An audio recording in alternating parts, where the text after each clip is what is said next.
Hey everybody, welcome to Game Day View. Patrick Claybon back here with Greg Rosenthal and Cynthia Freeland. Week 2 is upon us, and we got to do better at our picks, Greg. Yeah, it's like, oh, it's a new season. Everything's crazy. We're starting all over. And then, the predictable picks queen just back on top. No, it's predictable that you would beat us. That's the predictable thing. Yes, that's what I mean. That's what I meant. Wow. It's a compliment. I felt like I just was catching a stray there. Stray bomb. Sheesh. Would you like to see photographic evidence that Cynthia is ahead of us? There it is, 11-5 in week 1 with the crown. No actual crown today. We saved that, again, for the end of the year when Cynthia predictably beats us. There is an asterisk, though. I don't accept the results of the Ravens-Bills game. The Ravens actually were the right pick. That is a fictional universe where I would like to also reside. Cynthia's lead. Not me. I'm good. Can be attributed in part to that game, including some other fourth quarter comebacks in primetime. This week's Game of the Week is a Super Bowl rematch between the Eagles and the Chiefs. Let's quickly look back at just how that went last time. Super Bowl 59. Here we go. Mahomes rolling out, looking, firing, intercepted, picked up by Cooper DeJean, gets a block. DeJean is in. Touchdown. Mahomes is back. He fires over the middle and it's intercepted again. It's intercepted by Zach Baum. Hurts has plenty of time. He's looking. He fires. He completes it. Touchdown! A.J. Brown! Hurts going deep for it all. Devontae Smith! He has got it! Touchdown! Wow! So here's Mahomes. What's he got left? Pressure again. Decked. Ball is out. And the Eagles have it. It's a very difficult feeling if you're Patrick. Not exactly the way that he thought it would go tonight. For the second time, the Vince Lombardi Trophy is headed to Philadelphia. Eagles fly in Super Bowl 59. Eagles and Chiefs rematch in Arrowhead Sunday. KC coming off a loss week 1 to the Chargers. Andy Reid's squad in danger of starting 0-2, Greg. Does that happen?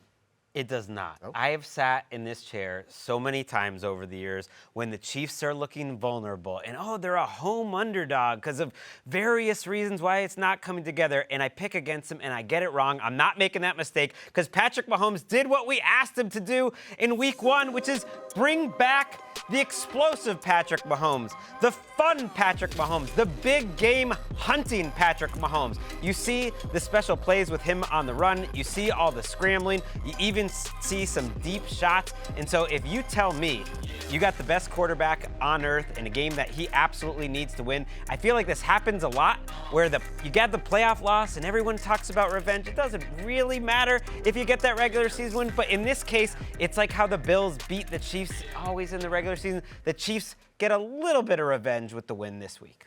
I have just a little bit of revenge also, 23-22, just a 1-point win for the Chiefs at home. But like you said, they're underdogs. So I think this is a really fascinating matchup for a lot of reasons. But let's talk about Hollywood Brown for a second, because he's basically kind of the only thing left in that amongst the wide receivers. There's a lot of injuries, unavailable players. But when I'm looking at his ability to connect with Patrick Mahomes on the deep ball, I do think that comes back. Well, what's different in this game? Well, I think they just roll out more 12 personnel. So they go back to the heavier tight end formations to keep that front away from Patrick Mahomes. I think their run game has a little bit of an uptick this game, and then that leads to more deep passes. We're going to see that. You talk about the fun Patrick Mahomes. I miss those deep touchdown passes. It wasn't because of Tyreek Hill. It was because of a lot of other things. So let's just get those deep Hollywood Brown in the end zone, deep pass. Let's go. I also have a close game, but I have the team that beat the Chiefs to win the Super Bowl, winning 27-25. These teams have played some great games. I know the Kansas City Chiefs would like revenge. The Eagles could get revenge for the game that they lost a few years ago. It's Jalen Hurts still has that as his lock screen. So again, I think both teams will try hard here. But I want to look back to that Super Bowl where Kansas City was able to hold Saquon Barkley to just 57 yards on the ground. They say you have to pick a poison. The poison that they picked was the one that got them beat, as Spags' squad saw Devonta and A.J. Brown get into the end zone in that one. Jalen Hurts had a +12 completion percentage over expected, was only pressured 7 times in that game. Yes, the guy who called that game is now coaching in New Orleans, but the folks who executed that game plan, again, which wasn't that long ago, remained in Philly. So I will proudly take the Straybon here and go with the Super Bowl champs. From a Super Bowl rematch to a division rivalry, the Jets saw the Steelers come back to win in Week 1, and we all saw the Buffalo Bills come back from down 15 in the fourth quarter last Sunday. Allen fires down the left side. He's got Palmer at the 40 and out of bounds at the 40-35 in Baltimore territory. Wow! What a play. Josh with a frozen rope. 32 yards. It's a snap.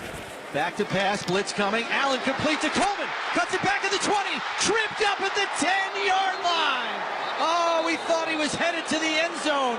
Down to 3 seconds. Here's the snap. Hold is down. Kick on the way. And it is good. And Matt Prater, in his first game as a Buffalo Bill, has won the ball game here in Week 1. Not just down 15 in the fourth quarter, down 15 with just 4 minutes to go last week. Now they head to MetLife to take on Justin Fields. I will take the Buffalo Bills to sneak out a narrow 28-26 win in this one. I think the Jets play a little better than expected, but it's just so difficult to deal with Josh Allen, especially when you look at this Bills offensive line. The Jets defense did get to Aaron Rodgers a few times, but not enough in that shootout. And the Baltimore Ravens brought what they could. Again, in the fourth quarter where the defense was on the field a lot, just trying to pressure Josh Allen, it's tough enough to get past the offensive line, but then when you do, you have to actually get Josh Allen to the ground. It's very, very difficult. I don't know if the Jets are there. I've got the Bills winning by 2. You have a 2-point win for the Bills, so you're kind of on the Bills. I'm very, very much in favor of the Bills here. 28-20 is my final score. That's a big win after playing such an emotional game, and then the next week, people have talked about being tired.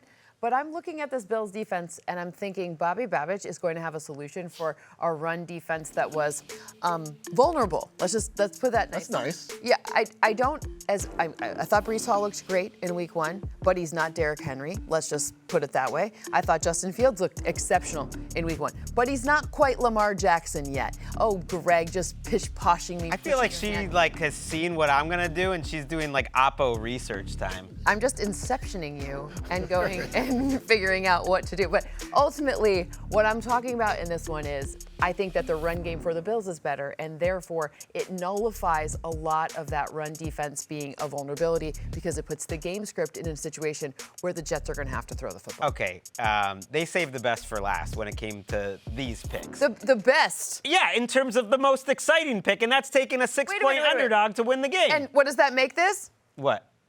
You're picking. It makes it a Just Greg. That's what it makes. And Just Greg's did how well last week? They went 1-0. Let's go, Just Greg 100%. Nation. What happened with prime 100%. numbers? Prime numbers where you were on an island. You went 4-0 a week ago. Which You tried to beat me with the stat. He asked our researcher ahead of the show, what was the number for we went, what? And he's like thinking he's going to be out percentage me. doesn't matter. They're both at 100%. I'm going to stay at 100% this week because, look, I said you saved the best for last. Sometimes you go with your best stuff first. First play of the game last week, Jets and Bills. Tone setter. I believe in omens for a season. Literally the first snap of the game against the vaunted Pittsburgh Steelers defense. 18 yards for Breece Hall. And what I want you to do, not just look at this beautiful blocking. They were in sync all day, these young offensive linemen. Let's look at the sideline and Aaron Glenn setting the tone, flexing on them after the very first play of the season. And then they continued it all day. 182 yards against a great defense. The Bills' rush defense gave up over 200 yards. So I'm looking at this line during the week, and at some points it's 6 and 7. And let's go for the Jets to just win this game this week. Straight out, Just Greg. Just Greg at 6-7 as well. The Jets lost last week to Aaron Rodgers and his new team, the Steelers. Aaron came out firing for Pittsburgh. Stops, play action pass. Rodgers rolling, he fires underneath. Wide open is Skoranek, and Ben Skoranek is in for the score. Rodgers to Skoranek, opening drive, touchdown. The Steelers did not have a single opening drive touchdown last year. Rodgers under center, play action pass, rolling to his right, fires off the back foot. Calvin Austin, touchdown Pittsburgh Steelers. The play action pass, he gets Austin in the right portion of the end zone for the touchdown. Rodgers had 4 touchdowns in his Steelers debut. Pittsburgh now plays host to Sam Darnold and the Seahawks. Does Sam get in there and get a win, Cynthia? Almost. Oh. Pittsburgh wins this one by 1 point. I have 21-20 in this matchup. I don't like this pairing. It's very hard on Pittsburgh. What the Seahawks defense does is a very tough matchup, but Aaron Rodgers using play action. We talked about this match with Arthur Smith. What could happen? Just 3 of his 4 touchdowns were on play action passes. That's pretty good. Wouldn't you say that's pretty good? That's outstanding. Pretty good. Right, especially considering he also took a bunch of sacks in this game. So what happened, they figured it out using play action at the time. Arthur Smith also complimented Aaron Rodgers on being the leader, all of these different things. So I think things look a little rosy, but it's going to squeak it out right at the end, just 1 point. I agree, Cynthia. I have a little bit of a wider margin, 23-19, a win for the Steelers. I don't think the Steelers offense will be as explosive as it was against the Jets because, as Cynthia mentioned, the Seahawks defense is a little bit better. But I do think the defense plays a little better. My concern is with the Seahawks and the offense. Let's take a look at some of Sam Darnold's passing attempts that were not to Jackson Smith-Njigba. This one going to Cooper Kupp is essentially the totality of the non-JSN yardage as Cooper Kupp gets 15 yards. 82% of the Seahawks receiving yards against the San Francisco 49ers went to Jackson Smith-Njigba. They're going to need to open things up a little bit more to beat this Steelers defense that we thought could be historic coming into the year. They were not in week 1. I think that was literally every single That was the entire. That was it. The whole catalog. I'm going Seahawks here, which means I'm on an island once again. 20-18. I feel great about it. Just Greg Nation is coming with me. I think it's a perfect matchup for the Seahawks to bounce back this week because Aaron Rodgers struggles with pressure. Last week, okay, he played well, but when they got a little bit of touchdowns. I said he played well. He threw the ball well. There's something, you know the stat, pressure to sack ratio. Yep. Like when you get pressured, how often do you end up with a sack? His pressure to sack ratio was actually 1 billion last year. I don't know how that's even mathematically possible. If anyone gets near him, he's going down. He either gets sacked or he panics. And I think this is a mismatch up front where the Steelers' offensive line gives up a lot of pressure on Aaron Rodgers. And oh, by the way, the zone runs that worked last week, I think they're going to work against the Steelers when the Seahawks are running them too. We got multiple Just Gregs on a Already. week where Greg comes in trailing in the standings. We're just getting started. Desperation Here in on week Game 2. Day View. Up next, it's J.J. McCarthy versus Michael Penix Jr., a rematch from the College National Championship 2 years ago. No Connor Stallions in this one. Revenge is on the menu for Penix? Perhaps. More Game Day View coming up next.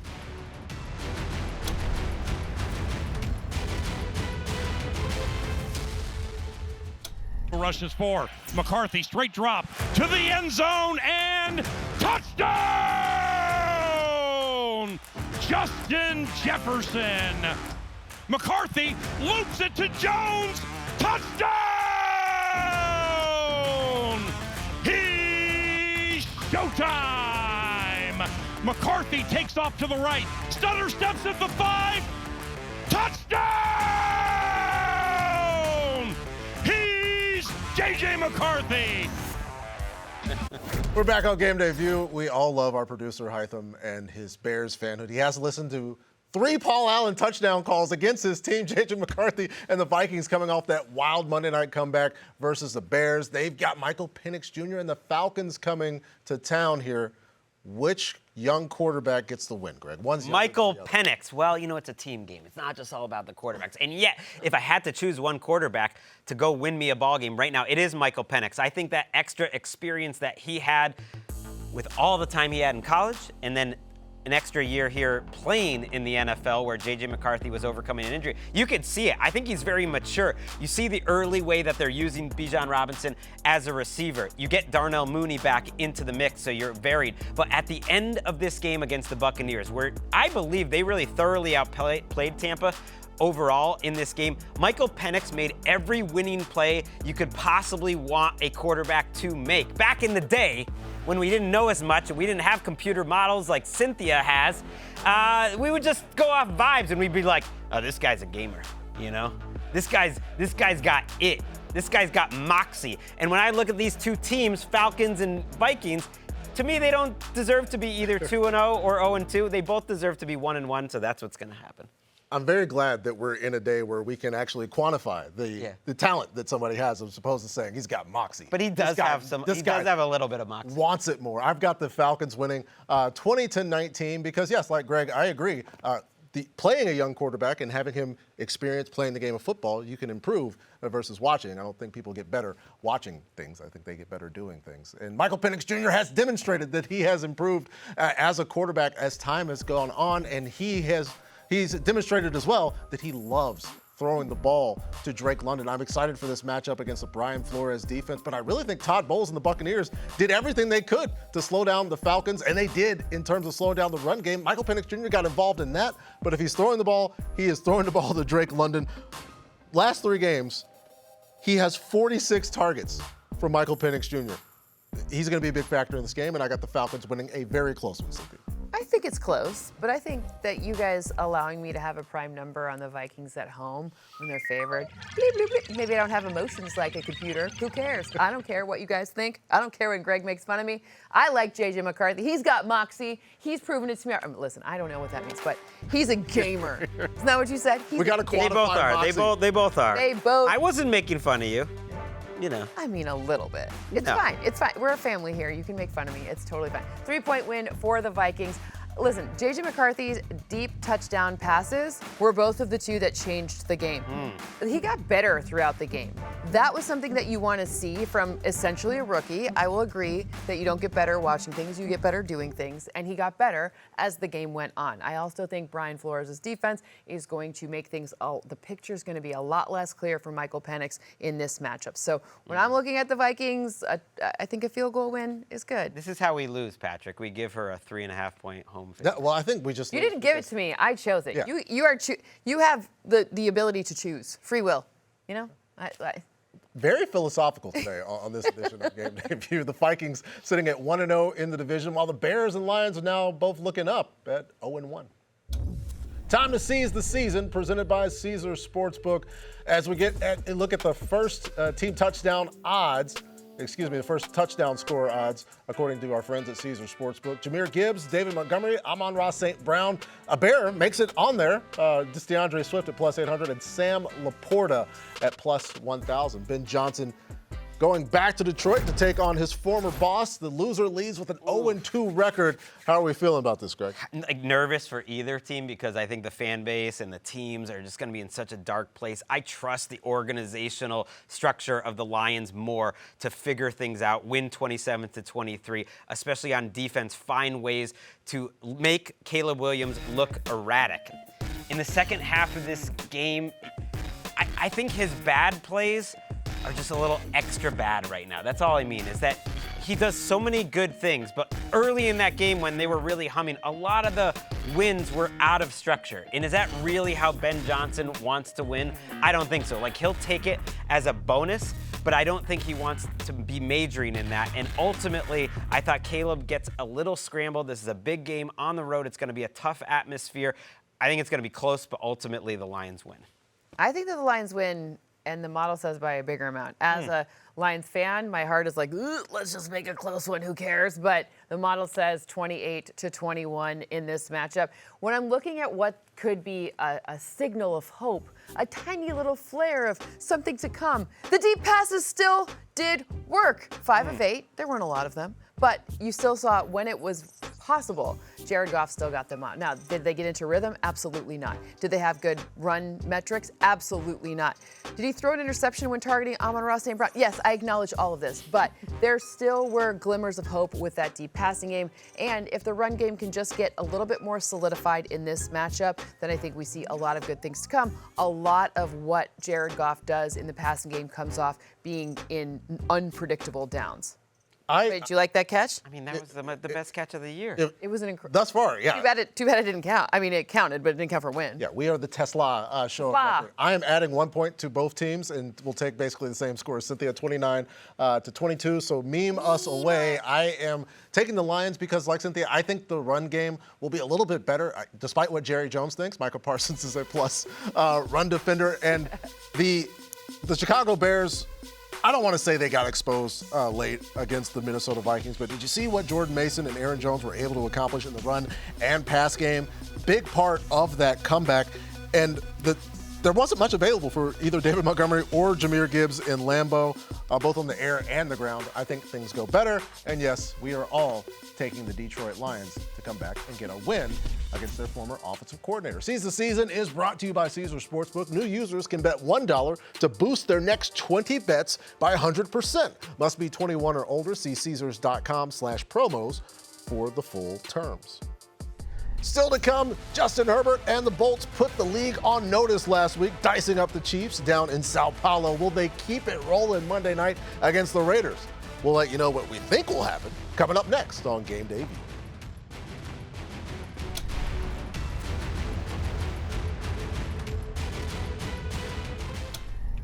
With NFL Plus, keep the NFL in reach. Stream live, local, and primetime games on mobile during the regular and postseason, as well as NFL Network, including 7 exclusive live games, live game audio, and more. With NFL Plus Premium, get more football with NFL Red Zone, game replays, and NFL Pro. Sign up today at plus.nfl.com/network. Terms as well as conditions apply. The Raiders and Chargers Monday night in Las Vegas. The Bolts knocked out the Chiefs in Week 1. Do they roll against your dear friend and associate, Eugene Cyril Smith? Roll seems harsh. I think it'll be an offensive game, lots of points if you're into that sort of thing. But I do think the Chargers win this game ultimately because they know how to develop talent. Actually, these two coaches, Jim Harbaugh and Pete Carroll, what's your deal, bro? They actually have more in common than you think. Quentin Johnston. You see him as a third-year player, and you think, okay, well, that's the same guy that we've seen as a rookie or as a second-year player. And it's like, no.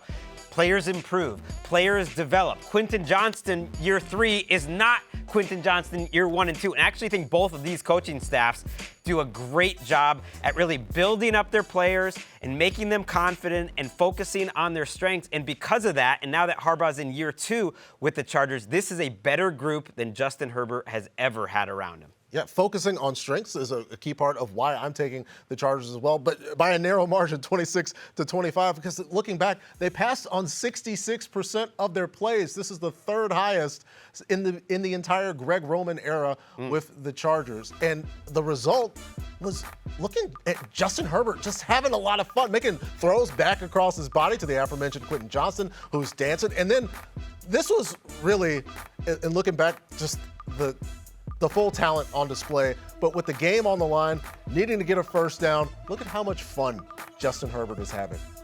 That's a very saucy slide. It's so That's much a 10 fun. on the sauce meter. And so, yeah, they've adjusted, adapted, and I think they get a narrow win against Las Vegas. Listen, I'm looking at the Chargers to also win in this one. 23-20 is my final score. But I wanted to, oh, your kids are so cute. I love that with the meme alert. But I want to talk about some with the Raiders. Number 1, it's Pete Carroll's birthday for the game, which is pretty fun, right? Maybe there'll be some fireworks because of that. And 2, I want to talk about what happens when they use 12 personnel last week. Oh, just 8.8 yards per play. Gino was dealing. You're going to see these tight ends, so some combination of obviously Brock Bowers, of obviously Michael Mayer, and then Ian Thomas thrown into the mix is going to be one of the things that they go to. This is their bread and butter this year. This opens up those deep passes. Gino's great on the deep passes. We've seen it year over year, and that is where you could exploit the Chargers. So if they're going to give a birthday present to Pete Carroll in Las Vegas on Monday, it will be because of some of those deep passes and using that 12 personnel being really, really efficient. 8.8 yards per play is bananas. That's a lot of yards per play. Looking forward to this one. And I'm glad Greg mentioned the what's your deal, man moment, as now both of these guys have had their college national championships come back in question because of things that went on. They have more in common than you might think. This game expected to be one of the highest scoring matchups of the week, according to our friends at Caesars Sportsbook. Let's take a look at the highest over-unders. The Jags, Bengals ahead of Eagles, Chiefs, Bears, Lions. The game we just talked about, as well as the Bills and the Jets. Time for 2-Minute Drill, presented by the Wells Fargo Active Cash credit card. Let's make some very quick picks here on Game Day View. We will start with the Rams and the Titans in Nashville. Does Cam Ward get the upset and get the first win of his career? He does not. He entertains us, and I love watching Cam Ward, but I love watching Puka Nacua and Devontae Adams even more. Rams win by a touchdown. They face the toughest cornerback matchup they will face all season last week. They actually really weren't that open if you're watching some of these catches. And what did they do? They combined for 14 catches for 180 yards. And you're like, oh, Devontae Adams was kind of quiet, only 4 for 51. Well, he was going up against maybe the best cornerback in the league, and practically every single catch he made was incredible, including this one where he just got trucked as the season was beginning. This is the best receiver duo in the league. And even though the Titans defense, I would call them creditable, you know? Darius Sneed's good. Totally solid. That's what I'm saying. That's not good enough against these wide receivers. Will anyone's face get busted open? No busted faces. No busted faces. And I enjoy Greg's commitment to creditable. He is single-handedly bringing the word back into our lives. The Patriots and the Finns in Miami, both teams looking to bounce back. One team really needs to bounce back. Who gets in the win column, Cynthia? Well, I'm going to talk about the Patriots, and it kind of surprised me. 22-21 is my score. Why? Because the Patriots now are bringing the heat. There was some interesting, obviously the back end of their defense is missing some pieces. Christian Gonzalez was out, potentially in this one as well. But when you look at the pressure they brought, it was a huge increase year over year, like 13%. That's a big increase year over year. So what made Tua so uncomfortable in this last game? It's going to be that pressure, and they're going to see exactly what happened last game, and they're going to bring the heat in the same way. We are all on the New England Patriots. Let's go to the Giants and the Cowboys in Dallas. I think the Cowboys win here 23-8. The Giants offense was a bit of a mess last week, and it puts the coach in a very, I tend to have 8 points sometimes when I don't think an offense is going to score very much, because it's very tough when you're trying to save jobs. You have a couple of options. You could win football games. That's one way to do it. You could have a rookie quarterback that comes in and looks promising, but you need your veteran quarterback to look bad enough to put the rookie quarterback in, and it's this delicate balance of how to do things. I see. Meanwhile, over on the other sideline, the Cowboys, they just want to win. So I will take the Dallas Cowboys, as we all do, but for some reason I have 8 points for the New York Giants. We got more coming up here on Game Day View. The Bengals finally got a Week 1 win. But the offense was grounded to a halt last week. Just 2 catches for Jamar Chase. Will Burrow and the Bengals offense get cooking Sunday against the Jags? Find out what the expert seating to my left thinks. Coming up next on Game Day View.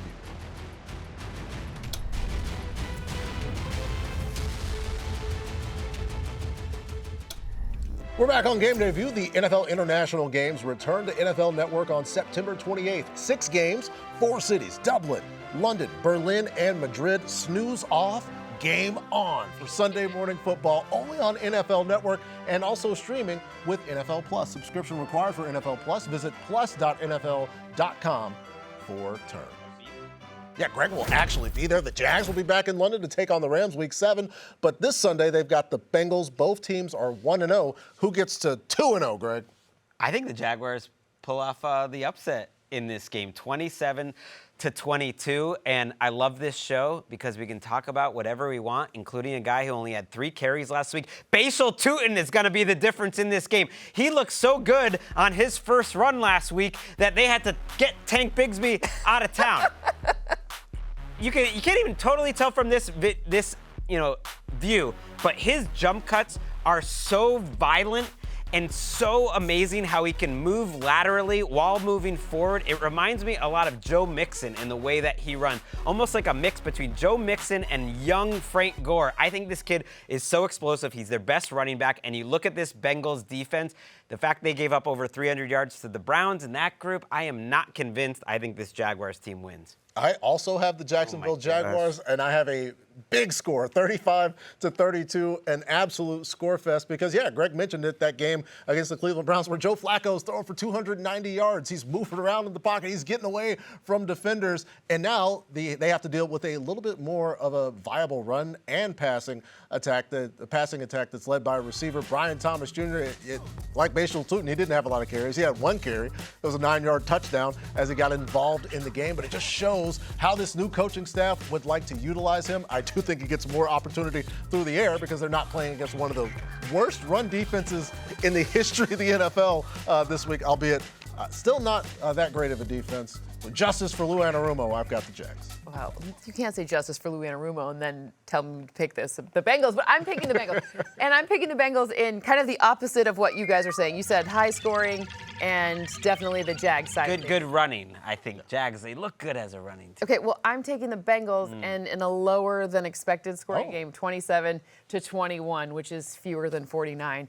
Anyways, I'm looking at this game and I'm looking at number one, Uno time. This is all you have to say. Uno time. That means Jamar Chase. Why? Well, in games after he's been held under 30 receiving yards, what does he do? 90.3 yards is the average and a touchdown. Also, I don't think they have anyone that matches up against, like, are you really taking the Panthers data and saying, hey, that's so similar to Joe Burrow, Jamar Chase, T. Higgins, Mike Gesicki, Chase Brown? I gave him 32 Outscore 'em. points. I don't know what Greg. I'm saying outscore him a little bit, you know? I mean, that was a bad Bengals offense last week. Negative yardage in the fourth quarter. Just saying. Their worst offensive output total yardage-wise since 2014. I do think they'll be a little bit better. Burrow and Lawrence getting wins in week one wasn't a total surprise, but Danny Dimes carving up the Dolphins, that was. 2nd and 20 for the Colts. First play of the second quarter. Daniel Jones flies it right side, and it's caught at the goal line. Touchdown for the Colts, and it's Michael Pittman Jr. A 27-yard, beautifully placed pass by Daniel Jones to Michael Pittman Jr. Touchdown, INTY for the Colts. Jones finished with 3 touchdowns and no picks in the Colts win over Miami. Now Indy plays host to the Broncos. Does he keep dropping dimes in this one, Cynthia? I mean, I think maybe a dime, like maybe, like a touch. I have the Broncos winning this matchup, not because I don't think that Danny Dimes is going to be a good enough quarterback this season, and not because I discount things that I saw before, but that Broncos defense is legit. But let's talk about the Broncos offense for a second, because Bo Nix did something that Sean Payton will not let him do again. What is that? Turn the ball over, not once, not twice, not 4 freaking moments with turnovers from this offense. That is not something that Sean Payton will stand for. That is not something that these Hall of Fame coaches will allow to happen again, be it through running the football, which they rushed pretty effectively in that game, or is it going to be through maybe shorter passes, something that gets everyone back in rhythm? These great coaches and this opportunity for Bo Nix. We talk about sophomore slump. Okay, maybe this is his sophomore slump, but I think he gets out of that.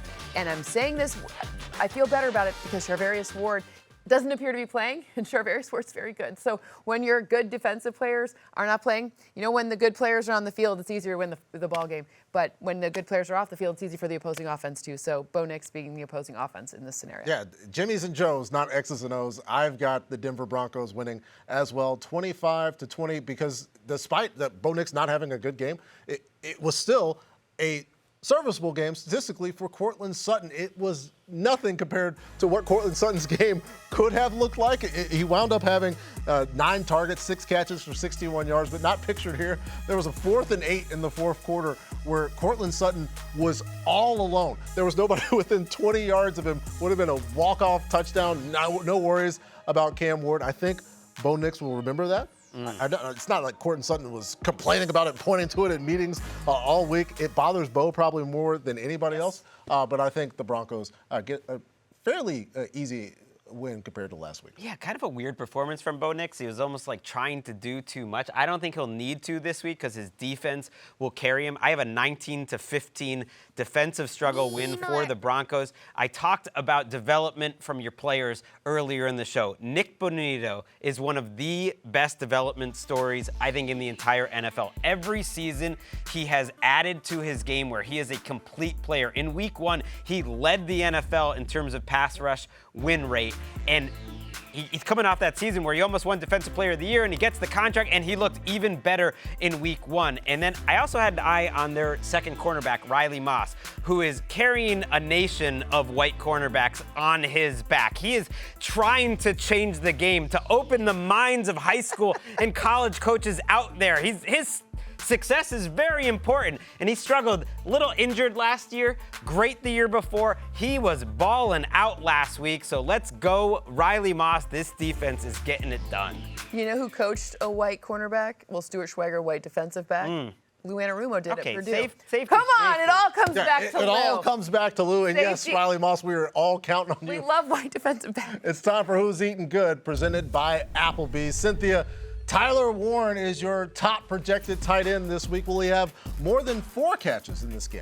4? That's ridiculous. I have him for 6 and 59 yards. He's my #1 ranked tight end. Wow. I love the opportunity him on checkdowns. I think they're going to make it very hard. You talk about the one level. Is Dre Greenlaw playing? We don't really know. Maybe that linebacker level could be an area they target. Don't you think it's unfair that Danny Dimes, of all people, has such a cool nickname? Like, it couldn't be Herbert or Jordan Love.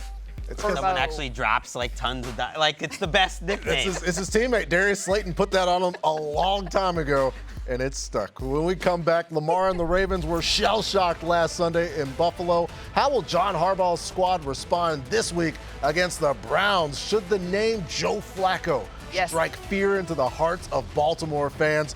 Elite revenge. Our thoughts coming up next on Game Day. Like Flacco Dimes, Lamar.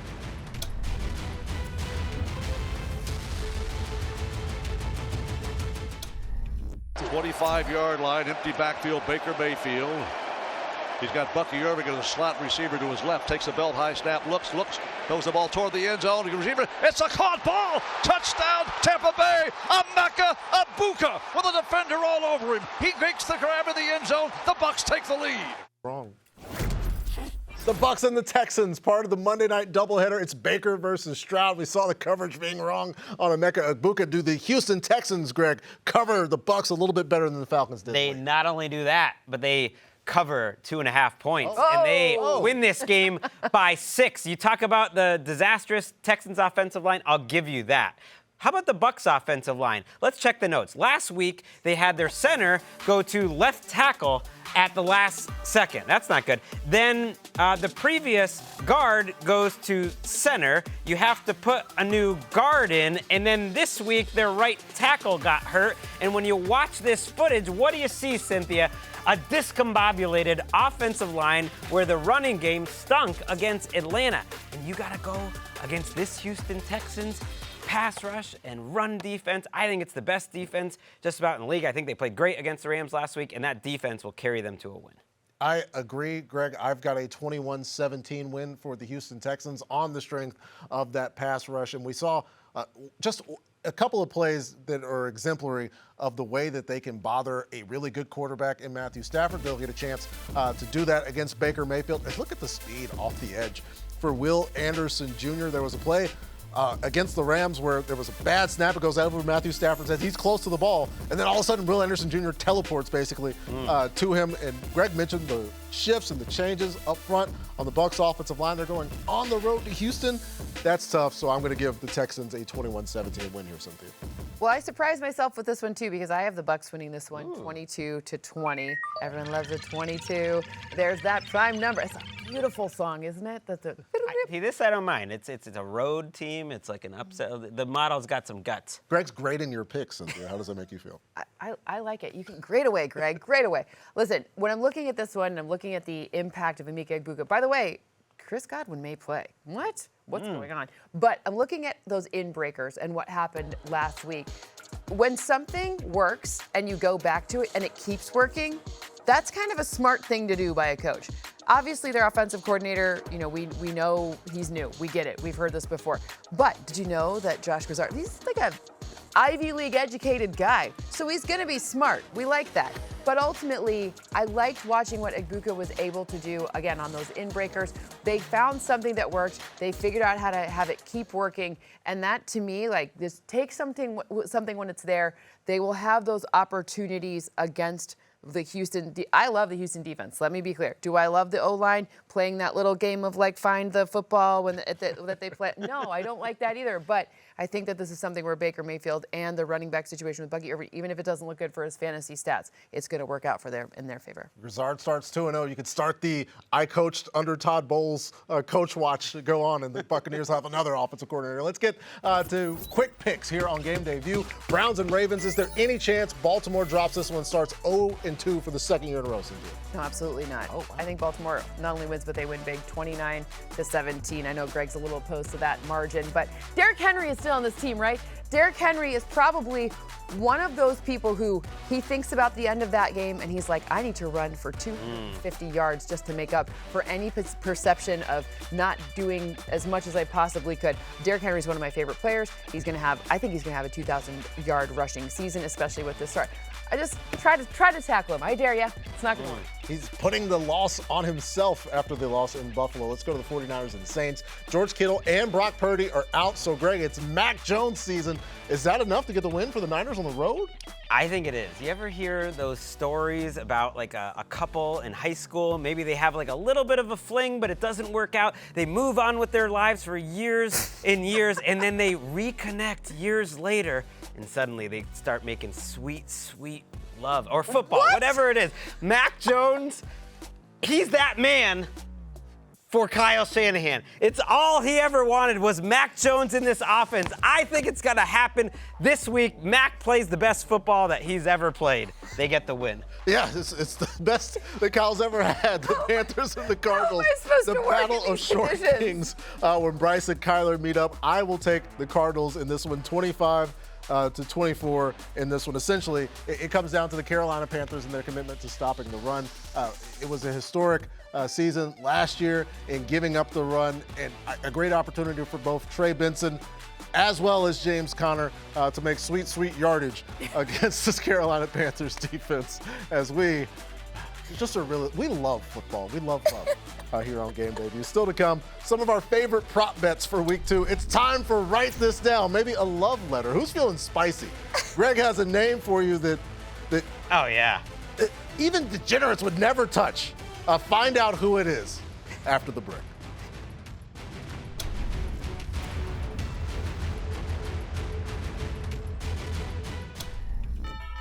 Sunday at 9 a.m. Eastern, join Rich Eisen, Kurt Warner, Steve Mariucci, and Cynthia Freeland getting you ready for kickoff. Kyle Brandt sits down with Joe Burrow. Kimmy Checks connects with Eagles corner Cooper DeJean, and a live interview with Seahawks head coach Mike McDonald. All that and more Sunday at 9 a.m. Eastern time. Time for us to get pen and paper. It is Write This Down here on Game Debut. Spicy predictions for week 2. Fire us up, Greg. See, mine's not that spicy. It's the most obvious, easy way to be right on Sunday you could possibly have. It's Kayshon Boutte, 2.5 receptions going over on Sunday. I'm going to ask you guys a question. Okay. Okay.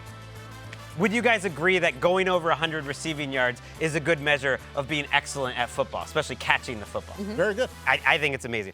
Would you name me the wide receivers who have had over 100 yards in Week 18 last year and Week 1 this year? The only wide receiver. Give me the name. Kayshon Boutte. I don't know why I made this a quiz. It's Kayshon Boutte. It would be weird if it wasn't. He's the number 1 receiver on the Patriots. He's the best receiver on the Patriots. It would be really weird at this point if it wasn't. Okay. Well, We're bad at making quizzes. I mean, whatever. So I'm looking at this one. I'm gonna take something that's very easy, but like all Lions fans want to happen. It's Jahmyr Gibbs having a touchdown at any time of the game, in any way possible, through the air, on the ground. I don't care. Doesn't matter. Just score a touchdown against the Bears. I think they have to get the run game going. This will be a focal point. There are some ways to do it. They saw it last week. They put it on film. Jahmyr Gibbs, touchdown. Easy? Yeah. A Look at little the game. worried though that their run game was great last week. Oh, you're talking about Kayshon Boutte, and you're I'm saying like there was a lot of pressure in the backfield. on Jahmyr Gibbs with a touchdown. Kayshon Boutte, by the way, is top 2.5 catches for 4 straight games. The pressure's on the new jersey number is he hasn't gotten in the end zone with that 0. Gotta break the seal and get in there. On mine, I'm gonna go a little bit more difficult. Joe Flacco throwing for over 250 yards in his first game. Joe Flacco has not played back in Baltimore since his departure. And so it's not necessarily revenge. Joe has come out and clearly said he loved his time there. But after watching the Ravens defense in the fourth quarter and seeing perhaps how limited the Browns can be on the ground, I think there's a great opportunity for Joe Flacco to go over 250 against the Baltimore Ravens. We've got options for you to write things down. Exactly. Including, letters to long lost loves. That's the real revenge, is the Browns going in there in Baltimore and beating the team they stole their franchise away. Oh, wow. We'll see how all these things go. We'll see you next week. Thanks for watching Game Debut.